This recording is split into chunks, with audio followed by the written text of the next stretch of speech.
Canadians are finally starting to reap the benefits of homegrown foods, and they just taste so good in our Canadian soil. Whether you're an expert gardener or you're just testing out your green thumb, we want to dive into 3 healthy herbs and why you should be growing them this season.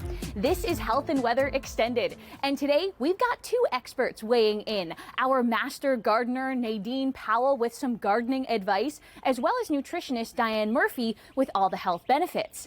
Now, there's a lot of herbs, so we've narrowed them down to 3 of the healthiest. Diane's picks are oregano, rosemary, and parsley. We'll start first with parsley. Parsley is a healthy herb because it contains chlorophyll, which is often referred to as the bloodline of the plant. The benefit of chlorophyll is that it increases the amount of our red blood cells, which carry oxygen around the body to improve circulation as well as boosting our energy. Parsley also contains vitamin C, a heart protective antioxidant that helps by strengthening the integrity of our blood vessel walls, which is especially important if there's some inflammation going on in the veins and arteries. You can maximize the health benefits of parsley by not cooking it. A tabbouleh salad with some garden fresh tomatoes makes a super easy and tasty side dish. Parsley and tomatoes, such a good pairing. Next, we jump to rosemary. You'll want to grow rosemary this summer because rosemary has antithrombotic properties, which means having the ability to reduce the formation of blood clots and improve circulation to help prevent heart attacks and strokes. And rosemary extract has also been used to help improve memory and cognitive power. My favorite time to use rosemary is when I'm slow cooking a roast or if I'm going to be roasting some veggies in the oven. Roasted veggies, add a little goat cheese. Now I'm getting hungry, but we gotta move on to oregano. The health benefits you'll get out of oregano are numerous because of the terpenes in it, which give the herbs their unique aroma. One of these terpenes is called carvacrol, which is an antibacterial that can fight against foodborne pathogens like salmonella. Studies show that carvacrol in oregano is an antiviral as well, which would explain why so many cultures use it to fight off coughs and colds. And I do this as well. Whenever I'm making a chicken soup broth, oregano is definitely one of the herbs I add to it.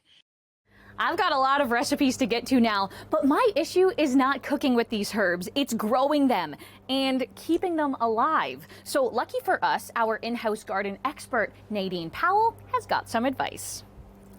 Well, Rachel, these are some of the easiest herbs to grow. They make great companion plants for each other, as well as for a vegetable garden. Now, in terms of growing, everything loves well-drained soil and lots of sunlight. Oregano, you can almost forget about it. It is such an easy plant. Parsley likes it moist, but not necessarily soggy. Meanwhile, rosemary likes it a little bit dry, but not necessarily parched. And with parsley, for instance, if you are growing it in a pot, you want to turn it occasionally because it loves the sunlight, so it will tend to grow toward the sun. And you can also use an organic fertilizer like fish emulsion. This adds nitrogen, which stimulates leaf production. Well, when pruning, typically with herbs, you want to prune them before they seed or before they flower because that tends to change the flavor and they tend to get a bit bitter. So, for instance, with oregano, you can be liberal with it, but not necessarily taking everything off. And you prune the flowers off so that preserves the delicate, delicious flavor.